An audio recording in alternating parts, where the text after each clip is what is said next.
Hello and welcome to Suzi's Book Bag, hosted by me, Suzi Fay. I wouldn't normally have a debut author in the book bag because it's very interesting to talk about all of an author's career. I've obviously followed many authors from book one right the way through to book whatever.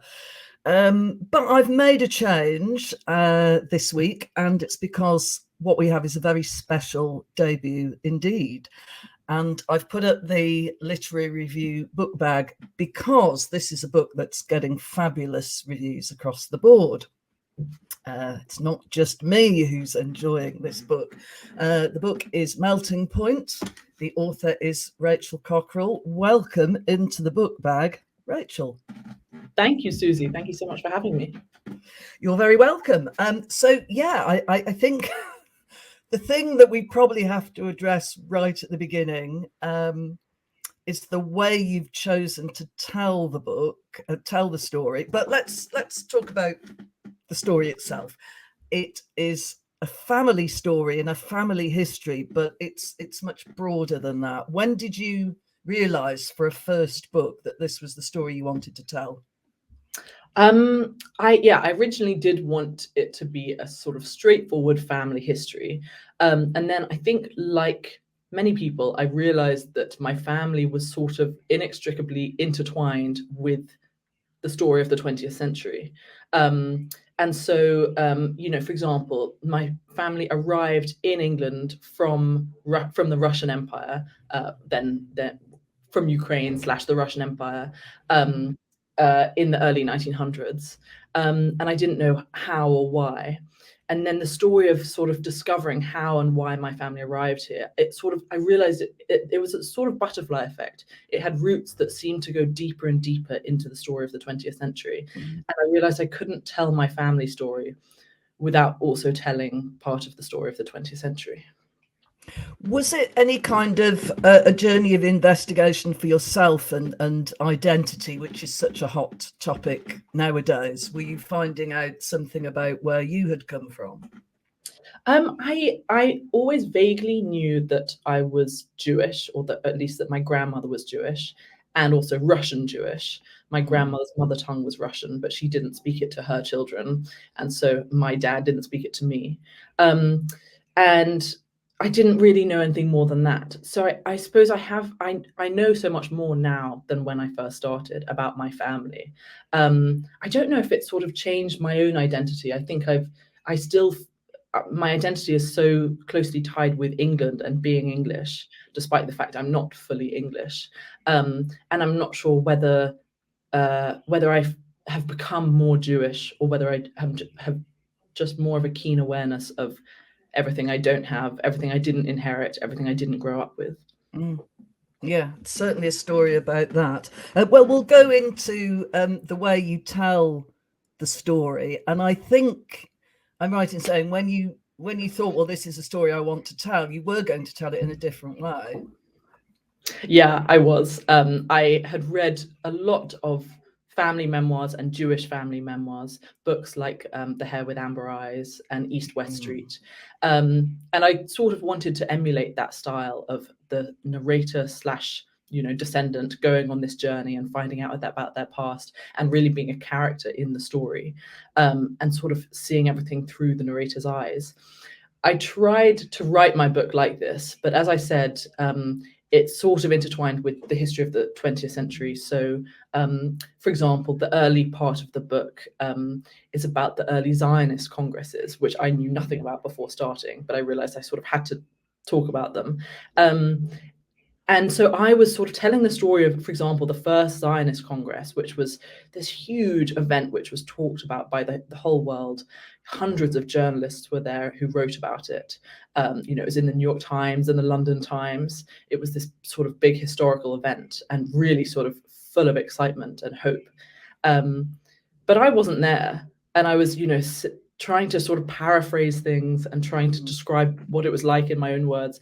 And something about it felt a bit fake, a bit phony, and it sort of annoyed me, my own little interjections.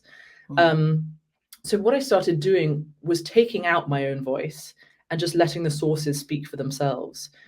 I would have one journalist describing the scene from their point of view, followed by another from another point of view describing the same scene, and you get this sort of 360-degree view of a certain scene or moment. And those moments where these two sources were juxtaposed and sort of rubbed up against each other, sometimes contradict each other, or just built upon what each other were, the things that each journalist was saying. It seemed powerful, and it seemed to sort of transport me, at least, back in time. And I hope it transports the reader back in time as well. And so I thought, I wonder if I could sustain this for the whole book, of not having my own voice in there and just having these juxtaposed sources telling the story themselves. It felt a bit like a tightrope walk sometimes, and I didn't know if I could sort of pull it off. But I managed to. It only took 3 years.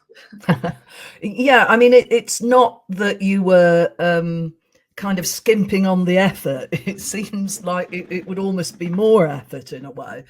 I can't help thinking, I don't want this to be a trend. I would like this to be a unique book. If everybody started, I'll do a biography of whoever, and I think I might go mad quite quickly. But it really, does work. I think I would actually, yes. I mean, I occasionally find myself reading a book, especially a very quote-heavy book, which has really great quotes, and where it's sort of a quote every, 3 or 4 stuffed into one paragraph. And I sometimes think, oh, this could have been done the way I did my book. This could have been told entirely through eyewitness accounts. You didn't need the narrator in there. And so, I mean, I kind of hope it will become a trend, or at least I hope there'll be more books like this, just because I'd love to see this approach being taken with other moments in history. I think it would very much depend on what the topic is. I mean, it does work brilliantly for this topic because it's so multifarious. There are so many characters.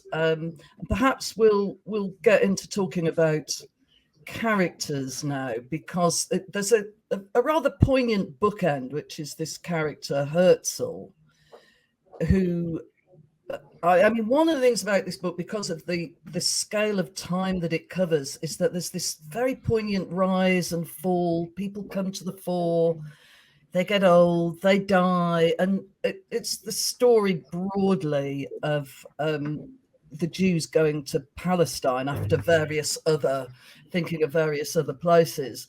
So people are taking up a burden, and then they collapse under that burden, and then somebody else comes along.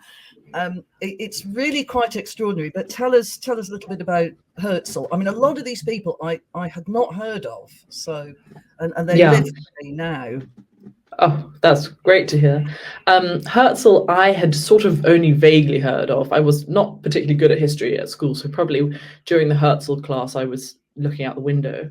And I think most people, if they do know the name Herzl, sort of associate the name with perhaps sort of a great thinker of the past, or sort of founded some sort of movement, but perhaps they're not sure what. He was the founder of Zionism. Again, probably some people do know that.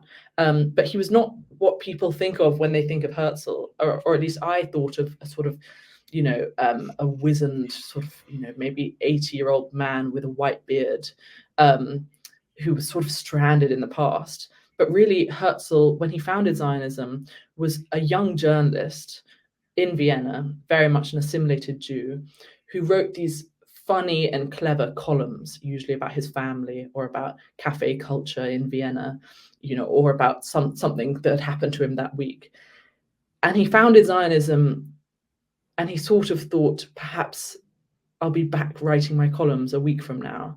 He wasn't sure if it was going to work or not. And a lot of his friends actually said to him, is this whole Zionism thing meant to be a joke, or is it something serious? They sort of laughed at him. This is what Stefan Zweig, who was a sort of acolyte of Herzl's, wrote, that the whole of Vienna, not only sort of, they either ignored Herzl or they laughed at him. They thought it was ridiculous, his crazy plan to bring the Jews back to Palestine. Well, this is another feature of the book, and there are other characters as well who you're almost doing what if they'd carried on writing novels? What if they'd carried on writing columns? It's the story of an obsession that kind of takes people over.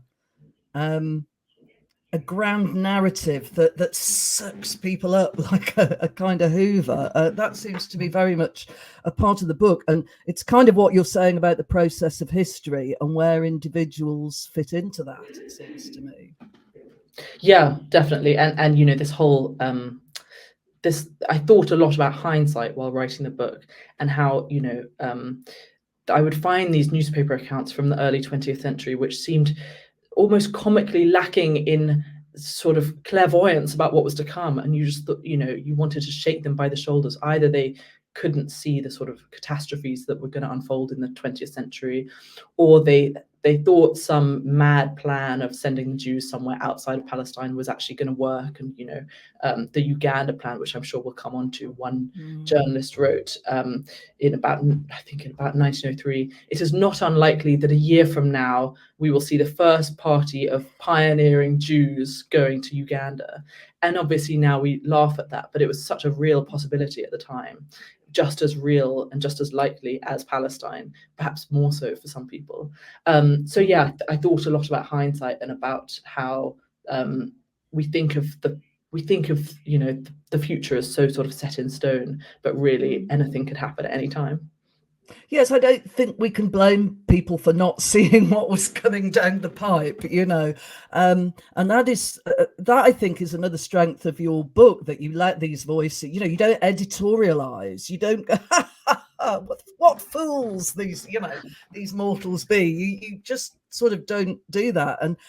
But the amazing thing, letting people speak and to talk about the Uganda project, I mean, it's kind of amazing when you hear people say, it's a completely empty land.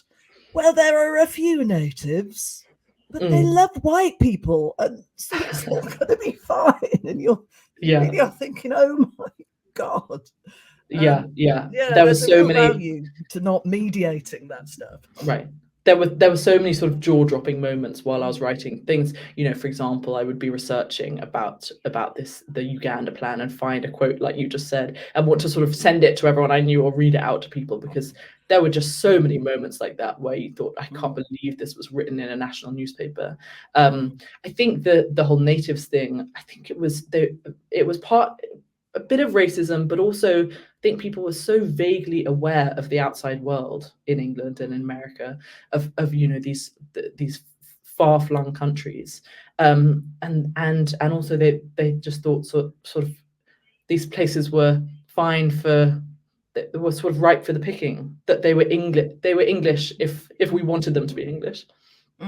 I mean, there's an amazing quote where, you know, there's a lot of quotes from newspapers and commentators and politicians and so on. And there's an amazing quote where somebody says, Uganda is ours. Why should we give it away to the Jews? You know, and you sort of think, excuse me, you know, it's yours. And obviously so much of the history, you know, the times we're living through now, this story is so much a part of that. This idea that you can own land and give away land is so crucial to the story. Well, let's sort of go back a bit. We'll go to Galveston, I think, because that's a key part of the story, and this is where your family come into the story, isn't it? Yeah. So Herzl founded Zionism, and it really went very badly for the first few years. He founded it in, I guess, 1897, and still by, you know, almost a decade later, things had gone catastrophically wrong. Herzl had presented Uganda as this sort of temporary promised land, to great uproar. You know, the Zionists were horrified, or at least some of them were horrified by the suggestion that they abandon Palestine. And, you know, one of them said, the future of the Jews does not belong in an African swamp. So it caused a lot of deep divisions. But Zangwill, who we haven't talked about yet, but we will. He was sort of Herzl's right-hand man. He was English, and he was one of the first people that Herzl came to when he visited England and said, will you sort of get on board with Zionism? And Zangwill did. Zangwill was very pro-Uganda and said, you know, this is the first offer of land that has ever been made to the Jews. We should take it. And when the Zionists rejected Uganda, Zangwill and others stood up and stormed out of that Zionist Congress in anger that this, you know, this plan had failed, really. So he stormed out of the Zionist Congress and formed a sort of rival movement to Zionism. It was in all the newspapers at the time, Zionism splits. It was this huge rift. And he founded this rival group with the slightly uncatchy name of the Jewish Territorial Organization, whose motto really was, if we cannot get the Holy Land, we can make another land holy. And so they were just looking for a sort of temporary refuge outside Palestine. And my great-grandfather was the one who persuaded Zangwill to accept the presidency of this new movement. And then really they looked everywhere apart from Palestine. They looked all across the world, from Angola to Australia to Antarctica, Mexico, Paraguay, Mesopotamia, Canada, and all these plans fell through for one reason or another. But the American Jews sort of caught wind of this weird little rival movement to Zionism, who wanted to get the Jews out of Russia. And these American Jews said, why don't you bring them to America, but not to New York, because New York is too full already. Why don't you bring them somewhere else in America? And somehow they landed on Galveston, Texas. So this is your great-grandfather.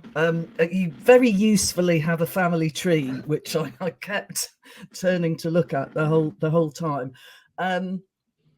Galveston appears like a paradise in the newspaper cuttings. It had been almost completely destroyed. Is that correct? There was a horrific tsunami or something, and then it was rebuilt. So what happened in Galveston then? Just why didn't that plan entirely come off? It sort of, from a modern perspective, it sort of did come off. They sent, over the course of 7 years, they sent 10,000 Jews to Galveston. And if you think about, this was over 100 years ago, so if you think about their children and grandchildren and great-grandchildren, there must be, I suppose, hundreds of thousands of Galveston Jews, or Galveston immigrants, as they're called now, scattered across the American West today. I recently met someone who grew up in Memphis, and he said that at his high school, all the Jewish kids, their ancestors, usually their grandparents, had come through Galveston. And he said, "Oh, my grandparents came here through New York," and he was sort of the black sheep for that reason. It's really the norm in a lot of the American West, if you're Jewish, to have Galveston ancestry. But they didn't plan for 10,000. They planned for, I think, 2 million. So in that sense, it was a failure because it drastically fell short of the organizers' expectations. They wanted it to become the sort of main immigration port of America, at least for the Jews, and that didn't happen. But for those 7 years, it went very well. Galveston was chosen partly because it was thought of as slightly unattractive. New York was obviously very attractive. Jews would arrive in New York, usually go straight to the Lower East Side of New York and stay there. And as a result, if you were walking through the Lower East Side of New York, or as it was called, the Jewish ghetto, in about 1905, it would have felt like you were walking through a little piece of Russia. You would have heard Russian and Yiddish. You would have smelt strange foreign smells of strange food cooking. You could have gone to a Yiddish theater or a synagogue. Gone to a kosher restaurant. It really felt like this sort of strange little pocket of New York, which wasn't really New York. So Jews going to New York would be sort of sucked into the Lower East Side and want to just stay there. Galveston was chosen because Jews would be quite happy to leave Galveston straight away and disperse across the American West. There was this great fear of creating a new New York in Galveston, like a new Jewish ghetto in Galveston. And as you said, it had been more or less destroyed by a hurricane in 1900, which I think is still the worst natural disaster in US history. A huge amount of its population was wiped out. There are photos from the time where you just see like rubble and, you know, bits of wood and destruction all the way to the horizon. But before that, it had been one of the most prosperous cities in America. It was called the Wall Street of the South. Really beautiful, with, you know, oleanders blooming along the boulevards. Women would apparently wear linen dresses on Christmas Day. You know, it was this perfect climate and this beautiful city. So it had this sort of amazing past, which had really been destroyed in 1900. And the Galveston plan started in 1907, and Galveston hadn't really recovered from this hurricane. It had rebuilt, but it hadn't sort of regained its former glory. So you know, the Jews who did go there in those years were not really tempted to stay there, and were quite happy to, you know, get on a train to Omaha, Nebraska, or wherever they went. So the book has a tripartite structure, and I think we've covered the early bits, and then we have this rather wonderful interlude in the theatre land of New York and the what they call the new playwrights. So we'll move on to another rather wonderful character, Joe Bash. Is it Bashy? People think it's Bash. It's Bashe, like cafe. Bashe, right. Joe Bashe. So you're kind of doing your genealogy thing, aren't you? And sort of who are the cousins and who are the siblings and what's going on. So was this rather entrancing personality a surprise for you to discover? Very much so. I wanted to write about my family's arrival in England from Russia in the early 1900s, and about my grandmother and her sister. And then I sort of got captivated by the Galveston plan, and so I thought, okay, so it'll be you know, the Zionism and Galveston and my great grandfather, and then their arrival in England. But I kept on coming across this name, Emmanuel Jockelman. My great grandfather was called David Jockelman, so I thought, and it's quite a rare surname, and I thought, I wonder if he bears any relation. And I also came across this name, Joe Bashe, and I didn't know if they were the same people or different people. But I knew that Joe Bashe was a playwright in New York, quite a successful experimental playwright in the 1920s. He put on these like slightly wild plays which shocked, you know, the theatre-going audiences of New York, and sort of baffled the critics. They're not really my kind of plays. Like, I think I would have found them a bit weird, but you know, they were very pioneering. And I knew that Joe Bashe was a Russian Jew and had married a Southern belle from North Carolina and had had a daughter in 1930. But that was all I knew, really. And I asked my dad at one point, have you heard of this person, Joe Bashe?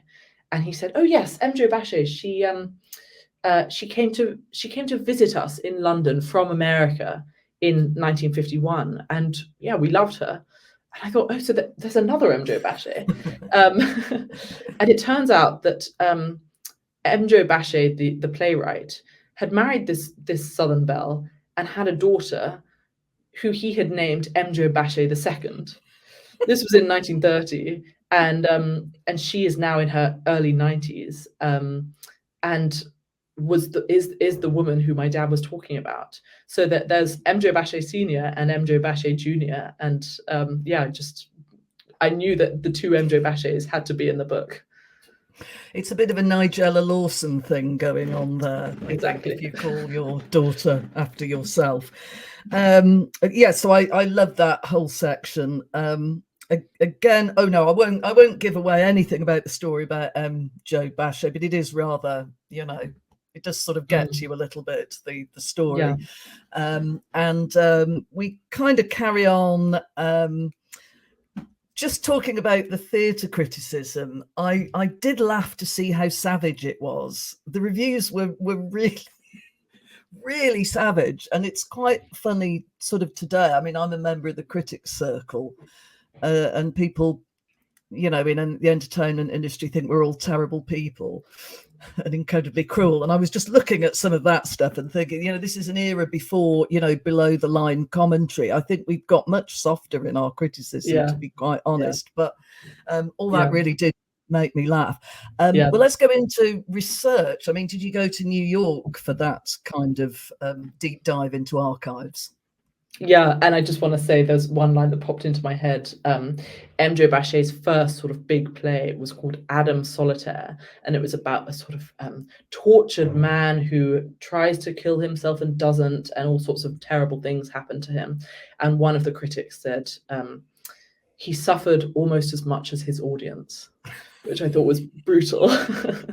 And I mean, I had so much fun reading all these, you know, as you said, journalists were much happier to really, you know, destroy something and be quite funny while they were doing it. So that was a very enjoyable part of the process. Oh, hello.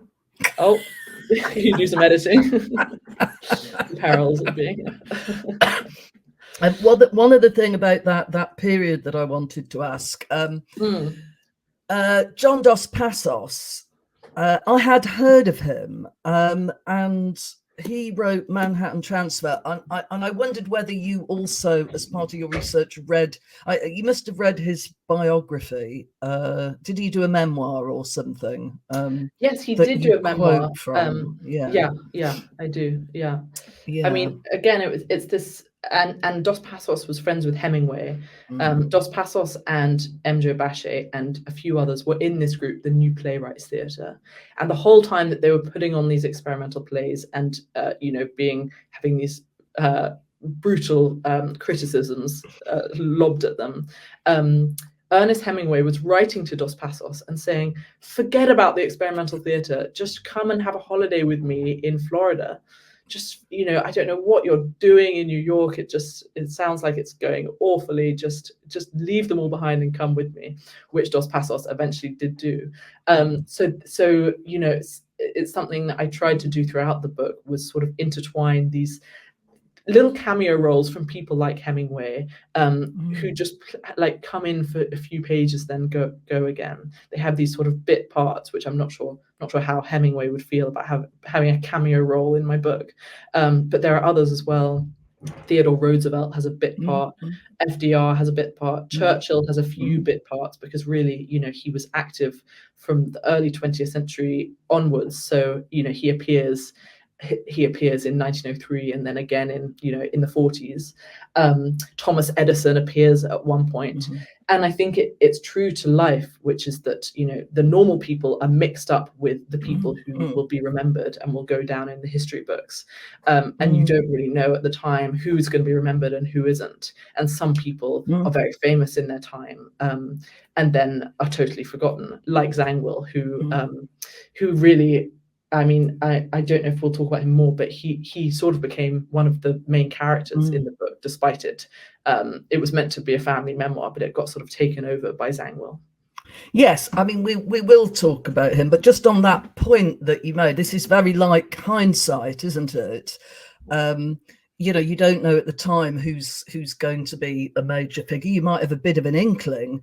And there was a book that came out a couple of years ago about Keats in Italy, his final months in Italy, and it's absolutely brilliant in terms of it, by Alessandro Galenzi, and I can't remember the name offhand, but really it just shows him as this very tiny figure in this huge bustling place that is filled with people who are, you know, there are soldiers everywhere, there are hoteliers, there are other tourists, and it actually becomes very poignant because, you know, nobody's going, oh, that's Keats, how amazing. He's completely overlooked and just a tiny figure against this huge backdrop. And that is history, you know. I love that. Yeah. So that sort of came to mind, you know, hearing you say that. But Zangwill, again, now I rather loved him. And one of the reasons that I kind of loved him was that people kept saying he was ugly. And I thought, you have pictures in the book as well. And I thought he had this rather wonderful, strong face you know, Yeah. like a bit horse-like, maybe, you know, a little bit wide the long face, but I actually thought he was rather magnificent looking. So I started to feel warmly towards him, and he is an extraordinary character, isn't he? I totally agree. I felt very warmly towards him, and he does have a strong face. A lot of the sort of writers and journalists at the time said he had a very plain face, but I don't think it is that plain. It's definitely sort of striking.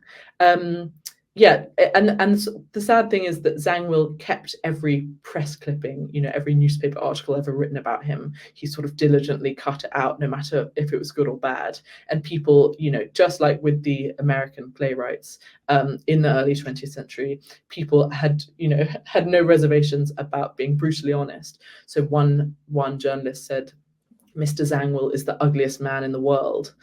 And you know, there were a lot of there were a lot of comments like that, which Zangwill, you know, cut out carefully and stuck in his scrapbook. Zangwill, yeah, he was Herzl's right-hand man, and he left it to form the Jewish Territorial Organization. And I just was completely captivated by him. He was apparently so sort of magnetic and funny and so original in his turn of phrase that the word Zangwillism came to be used, which, you know, he would make up these sort of these phrases, and you know, so people would say, "Oh, that's what a Zangwillism that is," or "What a wonderful Zangwillism." And he was extremely shambolic. He would sort of stumble around London with pieces of paper falling out his pockets, peering with short-sighted vision into shop windows, with a few manuscripts under his arms, and really very badly dressed, his hair sort of straggling over his shoulders. But he was this amazing talent. And his legacy really is this play that he wrote in 1908 called The Melting Pot, which was put on in Washington. This is where Theodore Roosevelt comes in. Zangwill invited Roosevelt to the first night, and invited a lot of other sort of stars of Washington at the time, and they all came. And Roosevelt led the standing ovation. It was a play sort of saying how wonderful it is that America is the great melting pot, and that people come from all parts of the world and are sort of melted into the crucible, and they come out again as Americans. They shed their old world ways, you know, they shed their past and their history and their culture, and they just turn into these shiny new Americans. And this play is why people now use the phrase melting pot. So whenever you hear it, you know, "Oh, London is such a melting pot, New York is such a melting pot," that phrase is really Zangwill's legacy. He coined the phrase, and it's what he's remembered for. There's something interesting again about the way you don't editorialize any of that. You let the reader think about that, because of course the history going forward is not about people losing their identity. It's not about all becoming a shiny new British person or an American person. It's just not as simple as that. And I can see what you mean. If you just kept popping in and going, "Isn't that ironic?" Yeah, You know, yeah, or how terrible, how wonderful. Yeah. You know, I mean, Yeah. while I was writing it, and I hope the reader has the same experience, I was constantly changing my mind about, you know, was this a good idea? Was this a terrible idea? How could they have thought that, and so on. And I hope that that's the same experience that the reader has, as constantly not having a certain conviction, and you know, not something being straightforwardly good or bad. Everything is sort of dwelling in this gray area, including the idea of the melting pot, really. You know, Zangwill's play was like propaganda for the concept of a melting pot. And is that good or bad? You know, I have sort of melted into the melting pot. You know, my grandmother was a Russian Jew, and I'm English, really. And it's sort of sad that there's so much that I don't have, but then again, I can't sort of regret my own existence and the way it's turned out.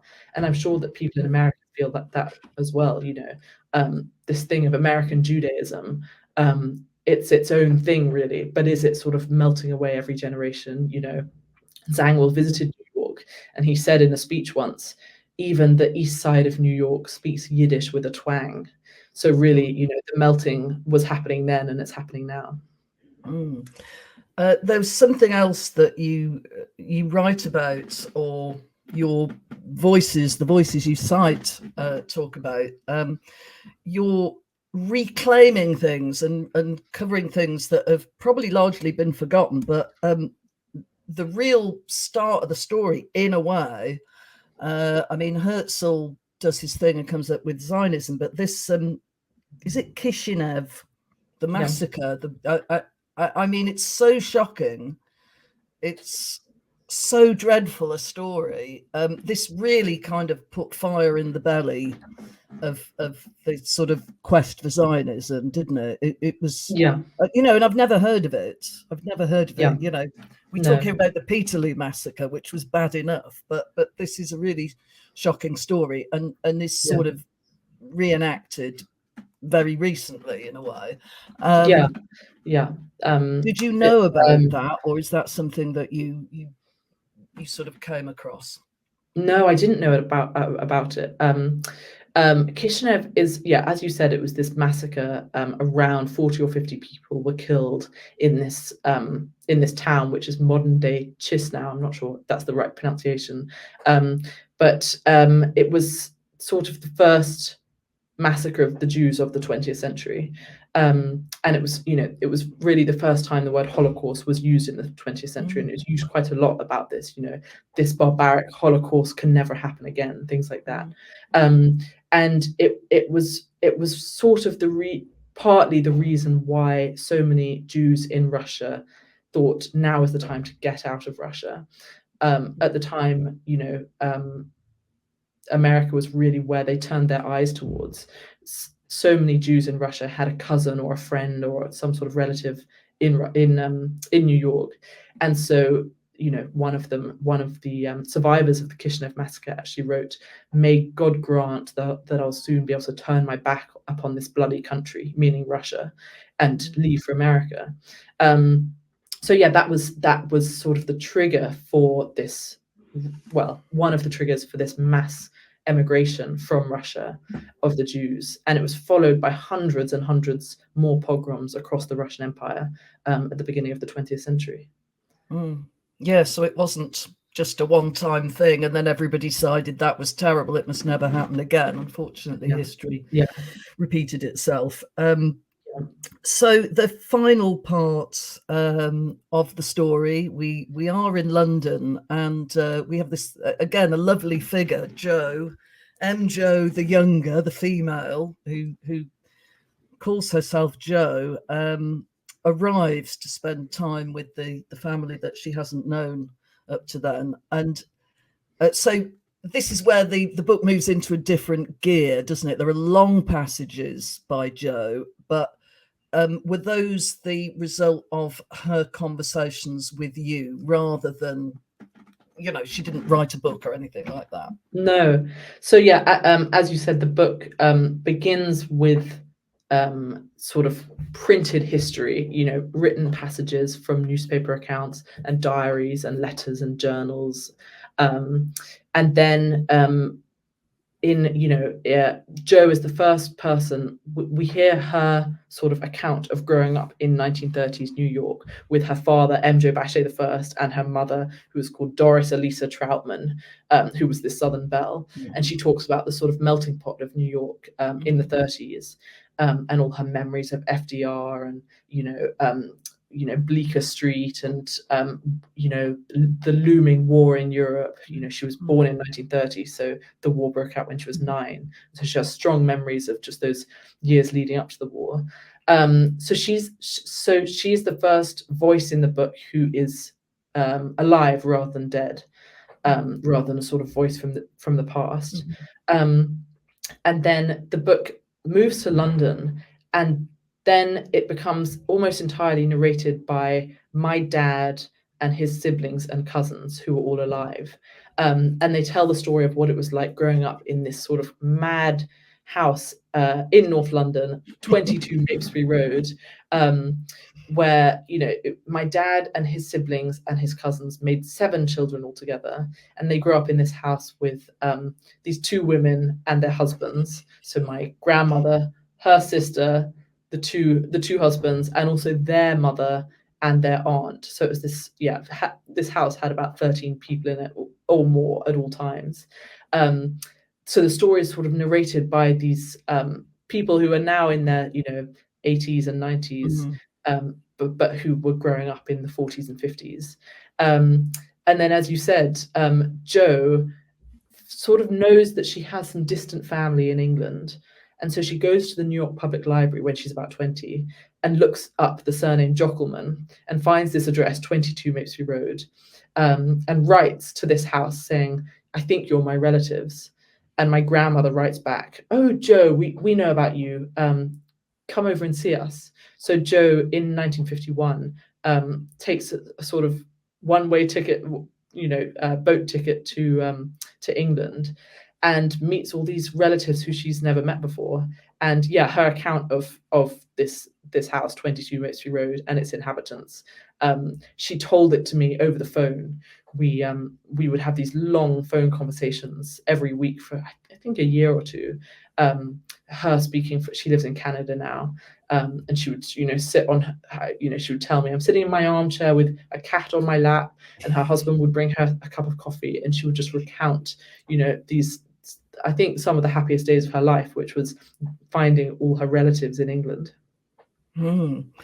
There's a lovely moment where she's arrived and she's looking at this sort of strange place, England, with her fresh American eyes. And I was very taken with the point at which she said, I went to the theatre. It was so cheap. I kept going to the theatre.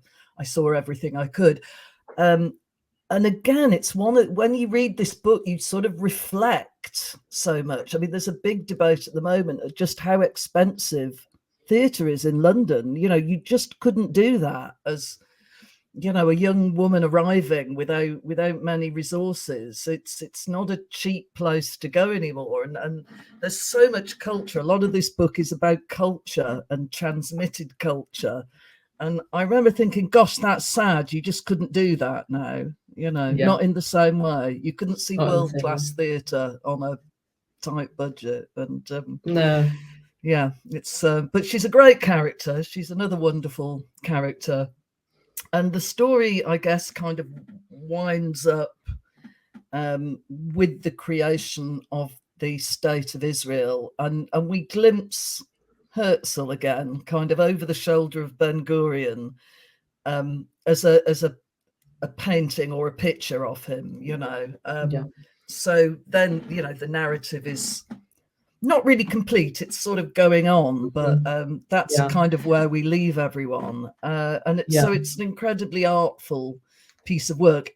So it's your first book, and you haven't written any of it apart from the forward and the afterword. Yeah, exactly. I just copied and pasted.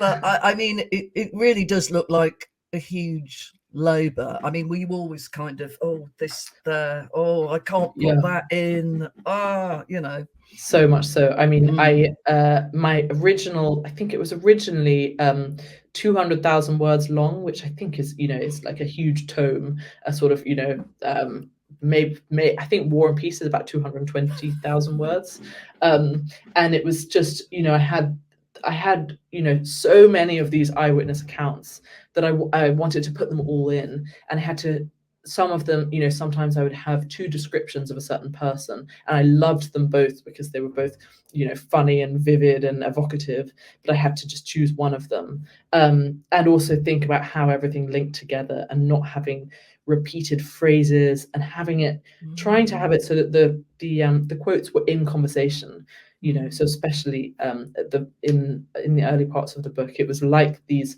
long dead voices were coming alive and were talking to each other or arguing with each other, or saying, "Oh yes, and another thing."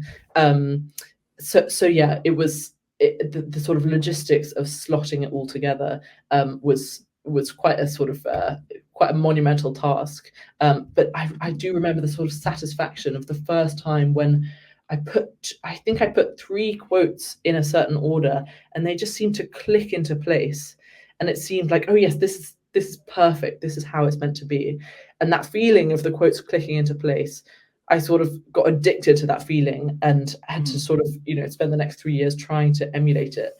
And having sort of whole chapters clicking into place was just very nice feeling. And the other thing is that you do have copyright, because there is a compilation copyright. If you do things, tell me more. Yeah, well, I have copyright. Oh, great. Yes, yeah, exactly. Because I think this is the reference to T.S. Eliot and The Wasteland, which, as you know, he's put all these quotes together. And I had a friend of mine, Martin Rosen, the cartoonist, who was forbidden from quoting. And he said, well, that's all right, I can just use the quotes. And then he was told, no, the particular order of the quotes is copyright. So, oh, wow. So okay, there you great. go. I'm Yes, so glad that I have copyright. You have a compilation copyright there. So before I get on to the final 3 questions, I would just like to ask, how has publishing your debut been for you? And you've been getting some pretty great reviews and a lot of coverage. So how's that felt? Oh, well, I mean, I had this fear that it would sort of sink like a stone, that, maybe my mum would read it and no one else would. But I think I've really been blown away by the response and by the reviews and the reaction to it. It's been really wonderful, and so much more than I ever thought it would be. And I think it's a feeling that a lot of debut writers will relate to, this feeling of having something that's been swirling around your head and on your computer screen as a Google Doc for so long, then not only sort of being printed into this beautiful book, but also being talked about by other people, and having people share insights about it that you never thought about, and things like that, has been really incredible. I think my highlight so far was I got a postcard. It was in an envelope, so I thought, who is sending me post? I never really get post. And I sort of ripped it open, and I saw it was a New Yorker postcard, and it was a note from Zadie Smith saying she'd lived in North London all her life, and I had sort of opened it up to her in new ways, and that she said, that is the very least of your book, but I thought I should mention it. Willesden area is Willesden area, yeah, kind of what we're talking about. And just seeing that big Z of Zadie, I just thought, I think I can just die happy now. that is absolutely amazing. Perfect. Okay, so I shall go on to the 3 questions, which you've been thinking about, I know. First one, favorite artwork, please. Favorite artwork at the moment is a portrait of Israel Zangwill by Walter Sickert. Oh, wow. I think it's in the National Gallery of Scotland, and it's sort of been part of a few exhibitions recently, and people will sometimes send me a picture of it because they'll have just read my book and then be thinking about Zangwill, and then there he is suddenly on the wall. Sickert had a younger brother called, I can't remember his first name, but another Sickert. I'm thinking Benjamin, but I don't think it was Benjamin. But this younger Sickert was also friends with Zangwill, and they went on a trip to Venice together with another friend of theirs, who then wrote later that they were sitting in a cafe in Venice, and they were sitting at this round marble table. This was probably in about 1905. And the younger Sickert drew this charcoal portrait of Zangwill on the marble table. And this person said it was the best likeness of Zangwill that I'd ever seen. And then this Italian waiter came over with his wet cloth and said, oh God, what's all that stuff? And they said, please don't wipe it off. This is one of the leaders of Zionism. You can't possibly wipe it off. And this author said, I've always wondered what happened to that round table. And I'm worried that it's been wiped off now. Yeah. Oh my goodness. No, that's kind of a great story. The fact that it's a marble table, if it had been a napkin, you could have taken it away. But not very portable. Oh well, okay. So you've read an awful lot for this book, but is there any book, literary or novel or anything that you should have read by now, you feel you should have read by now, but you haven't? I'm ashamed to say that I haven't read one of Zangwill's most famous books, although famous is not really saying much because he's sort of been forgotten, but Mm. famous in his day at least. It's called Children of the Ghetto, Oh, and it's yes, about yes. the East End of London and the Yeah. Jewish ghetto that was there in the early 20th century and late 19th century.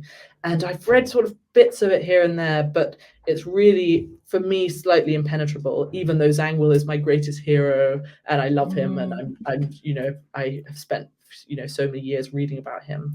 But there are these Zangwill experts who will say to me, I'm so glad you've written this book about Zangwill, and it's wonderful because it'll make people read Children of the Ghetto now, but I can't say I recommend reading that book.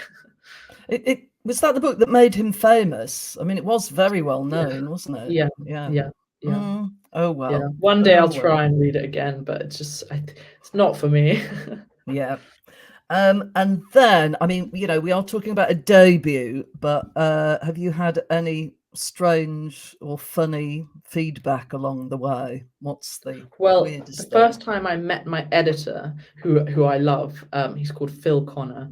We were sort of sitting in the Hachette sort of head offices, and he was being very nice about my book. And then he said, I do wonder though, do you feel that it's sort of adjacent to plagiarism? And I, and I thought, oh well, adjacent, yes, sort of, but I hope it's not too plagiaristic.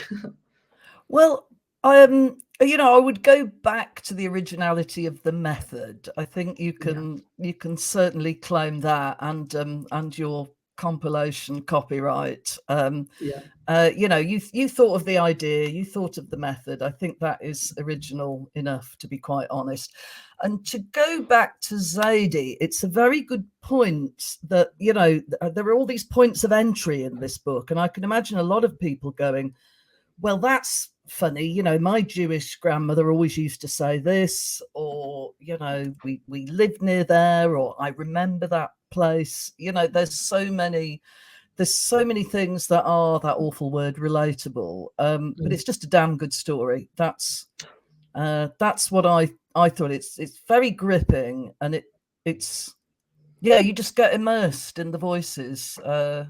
It's odd to begin with, like for 2 pages, and then it just, you're just in there. So well done. Thank you, Suzi. Rachel Cockerell, Melting Point, fantastic book. It's been really fun talking to you. And you're in the London Library, you probably need to get back to work, don't you? But